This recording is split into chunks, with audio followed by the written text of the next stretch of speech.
Hi friends, ఇంతకుముందు వీడియోలో మీకు చెప్పాను కదా, వారణాసి వెళ్ళినప్పుడు ఆ గంగా నదిలో పడవ ప్రయాణం దాని విశేషాల గురించి చెప్తానని ఆ దృశ్యాలు మీకు చూపిస్తానని. ఆ దృశ్యాలు, ఆ విశేషాలు ఎలా ఉంటాయి ఏంటి అనేది ఈ వీడియోలో మీరు పూర్తిగా చూసి తెలుసుకోవచ్చు. తర్వాత ఆ ఎక్స్పీరియన్స్, ఆ అనుభూతి ఎలా ఉంటుందో కూడా మీరు కొద్దిగా ఎక్స్పీరియన్స్ చేయొచ్చు ఈ వీడియో పూర్తిగా చూడడం ద్వారా. సో వీడియోలోకి వెళ్తే, ఇప్పుడు మీరు చూస్తున్న దృశ్యాలు జస్ట్ ఫొటోస్ అండి. అవి మీకు జస్ట్ ఒక ట్రైలర్ లాగా చూపించాలనేసి ఆ ఫొటోస్ ఫస్ట్ మీకు యాడ్ చేశాను. ఇందులో చూడొచ్చు ఎలా ఉన్నాయో సూర్యోదయ దృశ్యాలు. ఈ పడవ ప్రయాణంలో మీరు ఎంతసేపు అయితే గంగా నదిలో ఈ పడవ ప్రయాణం చేస్తారో అంతసేపు కూడా సూర్యోదయం టైంలో అయితే కనుక ఆ సూర్యోదయమే మీకు ఎటు తిరిగినా హైలైట్గా అనిపిస్తుంది. ఎందుకంటే కనుక ఆ నీటిపైన సూర్యకిరణాలు పడ్డం కానీ ఆ దృశ్యాలు మనం కళ్ళారా చూస్తే కనుక చాలా మంచిగా అనిపిస్తుందండి. కంటికైతే కనువిందే, అంతకుమించి నేనేం చెప్పలేను. మెస్మరైజింగ్ అని చెప్పచ్చు. నేనైతే ఈ దృశ్యాలు కానీ ఆ పడవ ప్రయాణ ఆ అనుభూతి కానీ ఎప్పటికీ మరవలేను. ఎందుకంటే ఇదే నా ఫస్ట్ ఎక్స్పీరియన్స్ పడవ ప్రయాణంలో. సో ఈ దృశ్యాలు, ఈ అనుభూతి నేను లైఫ్ లాంగ్ గుర్తుంచుకోవచ్చు. అంత మంచిగా అనిపించింది నాకు. ఇందాక మీరు చూడొచ్చు ఫొటోస్లో ఫ్రెండ్స్ ఎవరైతే ఉన్నారో వాళ్ళైతే నాతో పాటు వచ్చిన వాళ్ళు కాదు. నేను వారణాసికి ఒక్కనే వెళ్ళాను. కాకపోతే అక్కడ వెళ్ళిన తర్వాత పరిచయం అయ్యారు వాళ్ళు కేరళ నుంచే అక్కడికి వచ్చారు. సో వాళ్ళైతే మలయాళీస్, నేనైతే తెలుగు వాడిని. ఏదో నాకు వచ్చి రాని మలయాళం, తమిళ్ కలిపి మాట్లాడి వాళ్ళతో కొద్దిగా ఫ్రెండ్షిప్ చేశాను. వాళ్ళతో పాటు ఆ పడవ ప్రయాణం నేను చేశాను. ఎందుకంటే నేను ఒక్కనే కాబట్టి ఆ పడవ ఒక్కనే రెంట్కి మాట్లాడుకొని వెళ్ళాలంటే ఖర్చు ఎక్కువ అవుద్ది. వాళ్ళు మినిమం ఉన్నా కూడా 1500 అలా అడుగుతారు. కొంతమంది అయితే 1500 కాదండి, 2000 కూడా అడుగుతారు. సో మనం ఆ పడవకు సంబంధించిన వాళ్ళతో బేరమాడి మనకు నచ్చిన ప్రైస్కి మాట్లాడుకుని వెళ్ళచ్చు. నేనైతే ఆ కేరళ కుర్రాళ్ళతో కలిసి 1200కి మాట్లాడుకుని వెళ్ళాము. మేము మాట్లాడుకుని వెళ్ళింది ప్రైవేట్గా మాట్లాడుకుని వెళ్ళామండి. 1200కి ఒక బోటు సపరేట్గా. ఎందుకంటే క్రౌడ్ ఉన్న బోట్లో కూడా వెళ్ళచ్చు మనం. కాకపోతే క్రౌడ్ ఉండడం వల్ల మనము ఆ దృశ్యాల్ని సరిగా చూడలేము. ప్రయాణాన్ని కూడా అంత సరిగా ఎంజాయ్ చేయలేము, అనుభూతిని పొందలేము. సో అందుకని మీరు కూడా వెళ్ళినప్పుడు ప్రైవేట్గా ఒక బోట్ని మాట్లాడుకుని వెళ్ళండి, బాగుంటుంది. నాకైతే కేరళ కుర్రాలతో కలిసి చేసిన ఈ పడవ ప్రయాణం మంచి హ్యాపీనెస్ని, అనుభూతిని కూడా ఇచ్చింది. ఆ దృశ్యాలు మీరు కూడా చూడొచ్చు. ఇందులో మీకు మరింత అందంగా చూపించాలని కొన్ని ఎఫెక్ట్స్ కూడా యాడ్ చేశాను. 3-4 స్లోమో వీడియోస్ కూడా ఉంటాయి. అవి ఒక 10 to 20 seconds వీడియోస్ ఉంటాయి. వాటిని యాడ్ చేశాను ఇందులో. ఇదేనండి మొదట తీసుకున్న వీడియో. ఎందుకంటే ఫస్ట్ టైం ఎక్స్పీరియన్స్ కదా, అది గుర్తుండాలనేసి వీడియో తీసుకున్నా. ఇక్కడ నుంచి మా పడవ ప్రయాణం షురు అయింది. సమయ అందులోనూ ఇక్కడ ఎక్కువగా ఫారినర్స్ ఈ పడవ ప్రయాణాన్ని ఆస్వాదించాలనుకుంటారు. మీరు కూడా ఈ వీడియో పూర్తిగా చూస్తే తెలుసుకోవచ్చు. ఈ బోట్లోనూ ఫారినర్స్ ఎక్కువగా ఉంటారు. చాలా రేర్ ఫారినర్స్ లేకుండా ఉండే బోట్ మీకు కనపడడం. ఇవి ఇక్కడ మీరు చూడగలిగే దృశ్యాలు అన్నీ కూడాను పురాతన కట్టడాలే. ఈ ఘాట్స్ వద్ద ఉన్నవన్నీ. ఒకవైపు ఈ పుష్కర్ ఘాట్స్ ఉంటాయి, మరోవైపు బీచ్ లాగా ఉంటుంది గంగా నదికి. సో ఎక్కువ మంది గంగా స్నానం చేయాలనుకున్న వాళ్ళు కూడా ఆ బీచ్ వైపు వెళ్ళి స్నానం చేసి మళ్ళీ ఇటువైపు వచ్చి దేవుడి దర్శనానికి వెళ్తారు. చూడవచ్చు ఇక్కడ కేదారేశ్వర్ మందిర్, తర్వాత సత్యహరిచంద్ర ఘాట్, మణికర్ణిక ఘాట్, లలిత ఘాట్, శీతల్ ఘాట్, ఇలా ఒక్కొక్క ఘాట్ని మనం చూస్తూ వెళ్ళచ్చు. కాకపోతే అస్సీ ఘాట్ నుంచి పడవ ప్రయాణం మొదలైనప్పుడైతే ఫస్ట్ వాళ్ళు గంగా నది మధ్యలో తీసుకెళ్తారు కాబట్టి మనం ఈ పుష్కర్ ఘాట్స్ ఏవైతే ఉన్నాయో వాటిని సరిగా వ్యూస్ చూపించలేము. రిటర్న్ మళ్ళీ అస్సీ ఘాట్కి వెళ్ళేటప్పుడు అయితే మనకి వ్యూస్ సరిగా చూడవచ్చు. ఆ వీడియోస్ తీసినా కూడాను మంచిగా కనిపిస్తాయి వీడియోస్. ఇప్పుడైతే కనుక మ్యాక్సిమంగా నేను ఈ సూర్యోదయం సన్ రైజ్నే నేను ఎక్కువగా క్యాప్చర్ చేశాను.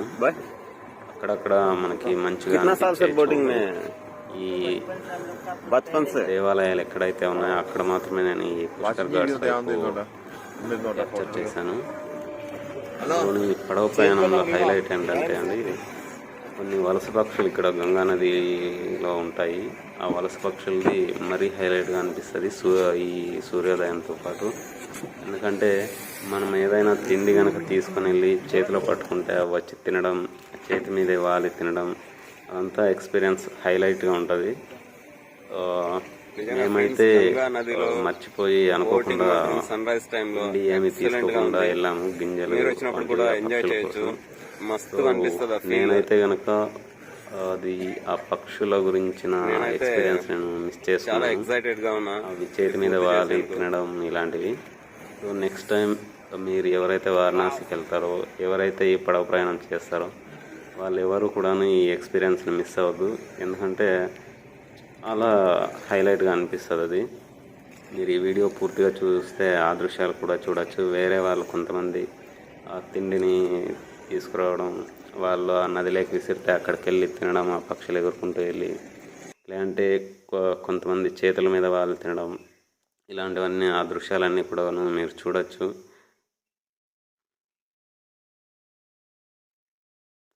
సో ఈ వీడియోని పూర్తిగా స్కిప్ చేయకుండా చూసి ఈ వీడియోలోని దృశ్యాలను ఆనందించండి. మరో విషయం ఏంటంటే, చాలా ఎక్కువ మంది సూర్యాస్తమయమైన సూర్యోదయమైన చూడాలనుకునేది ఈ కన్యాకుమారి సముద్ర తీరంలో బీచ్లో ఉండి చూడాలనుకుంటారు.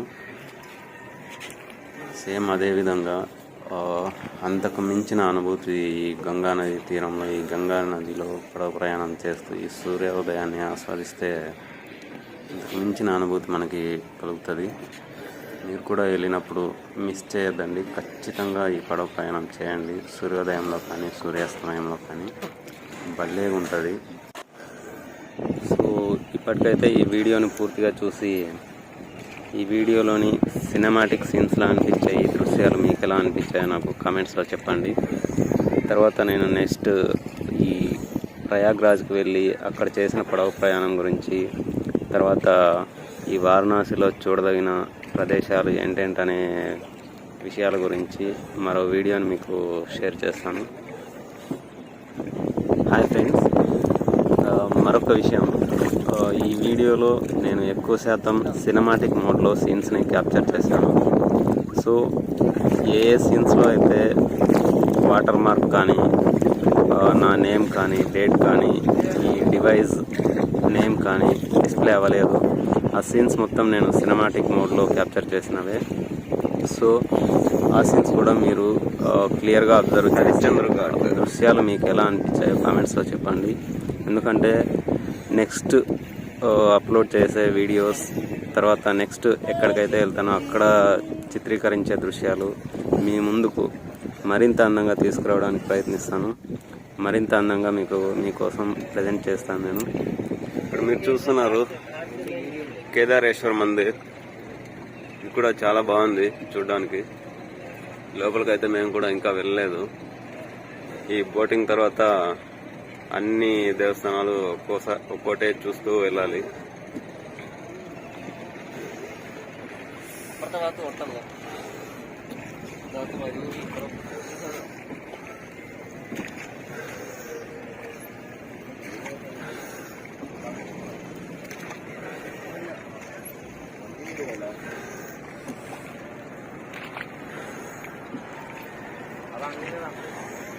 ഒട്ടം നിൽക്കുന്നത് ഞങ്ങൾ ലൈനിൽ ലോൺ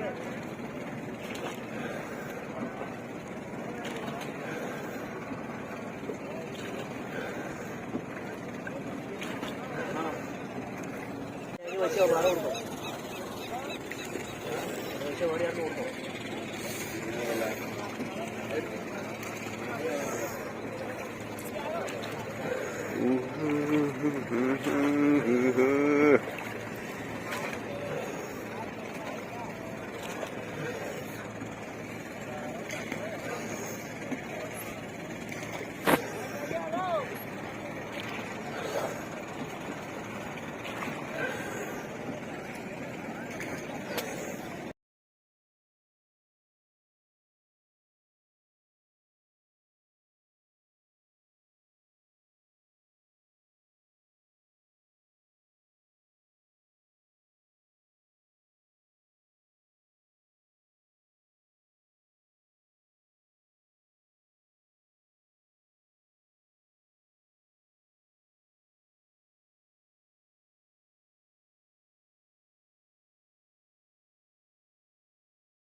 ഇതില്ലല്ലോ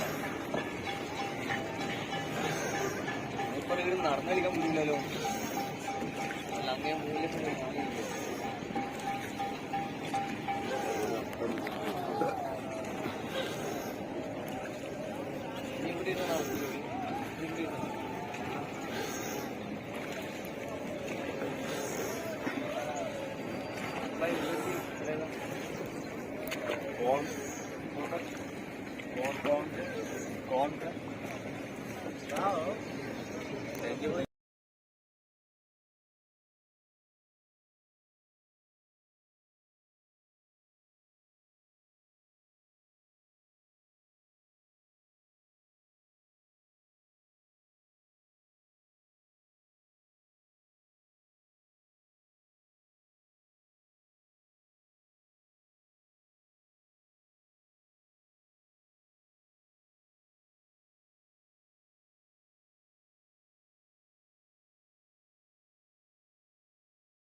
హాయ్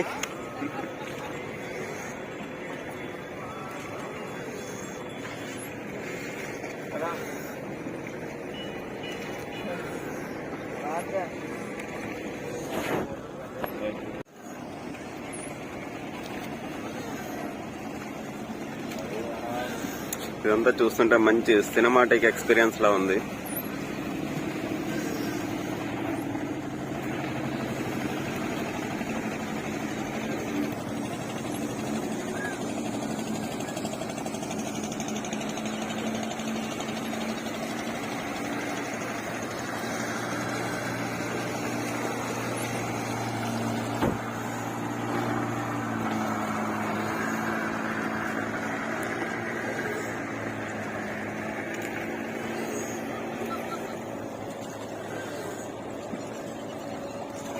ఇది టోటల్ గా గంగా రివర్.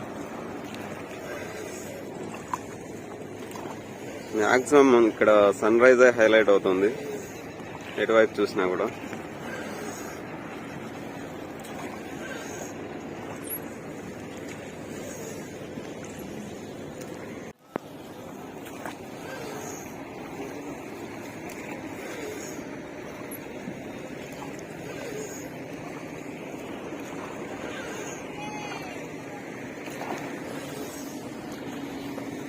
ఇక్కడ మీరు చూడొచ్చు బర్డ్స్ ఎలా ఎగురుతున్నాయో. యాక్చువల్గా ఏవైనా గింజలు తీసుకొచ్చి మనం చేతిలో పట్టుకుంటే అవి చేతి మీదకి వచ్చి వాలి తినేసి వెళ్తుంటాయి. బై మిస్టేక్ మేమైతే మర్చిపోయి ఇచ్చాము. ఆ ఫీల్ అయితే మేము ఈసారి పొందలేము. నెక్స్ట్ టైం వచ్చినప్పుడు అది కూడా మేము ఎక్స్పీరియన్స్ చేయొచ్చు. మొత్తానికి వ్యూ మొత్తం సూపర్ గా ఉంది బోటింగ్ లో.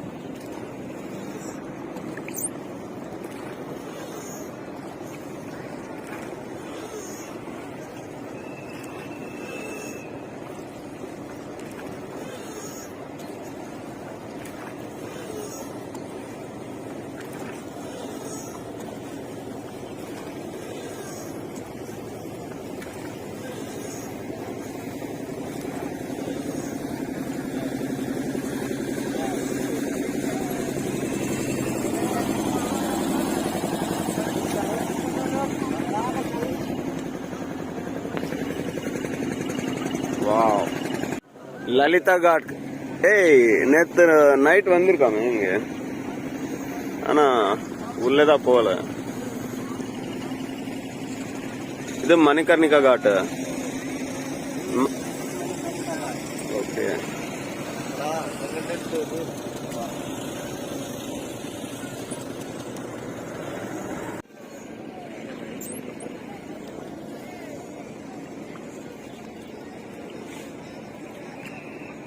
भैया बर्ड प्लीज। खाना देगा तब आएगा बर्ड, खाना देगा आपके पास आ जाएगा। हम तो भूल गए, बोटिंग आने को भी मुझे याद नहीं था।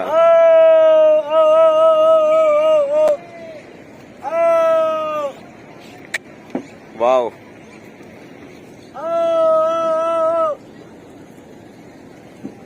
సూపర్. ఇక్కడ చూడొచ్చు, అదేదో భాష అర్థమైనట్టు వచ్చి వెళ్ళిపోతున్నాయి.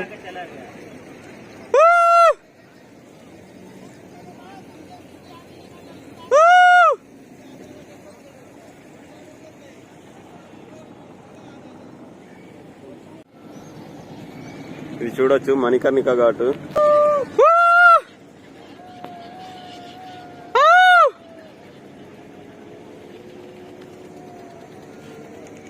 Wow, this is the atmosphere which we want.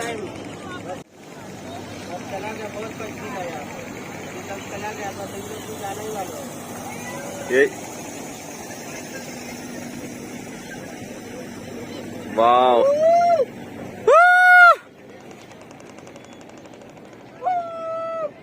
அது எடுத்துட்டு வந்திருந்தா சூப்பர். வாவ்,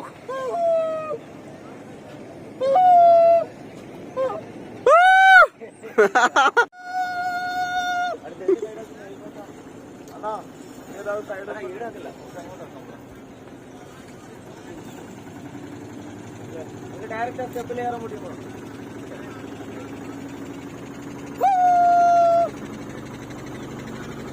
ఈ బర్డ్స్ ఎక్స్పీరియన్స్ అయితే సూపర్ గా ఉంది. అక్కడ చూడొచ్చు, బోట్ లో ఎవరో గింజలు ఇస్తున్నట్టున్నారు. అన్ని వెళ్ళి అక్కడే నిలిచిపోయాయి.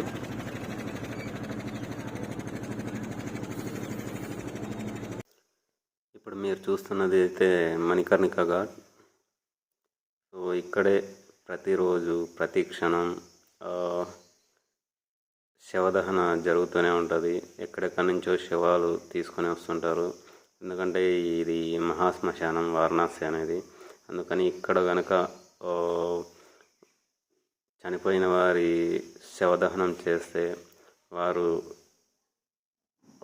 శివైక్యం అవుతారనేసి భక్తుల నమ్మకం.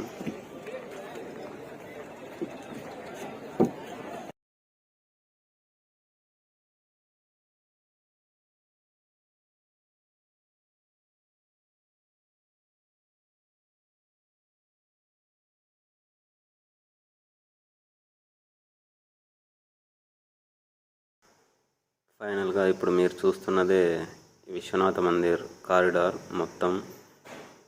సో ఇక్కడే మనం దేవుడి దర్శనానికి వెళ్ళాల్సింది. ఇదే మెయిన్ గేట్.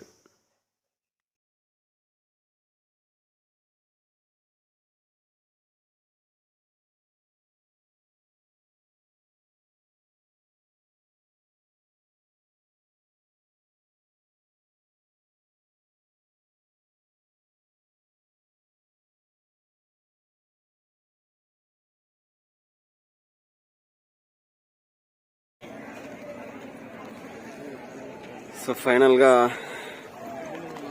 బోటింగ్ అయితే వన్ సైడ్ కంప్లీట్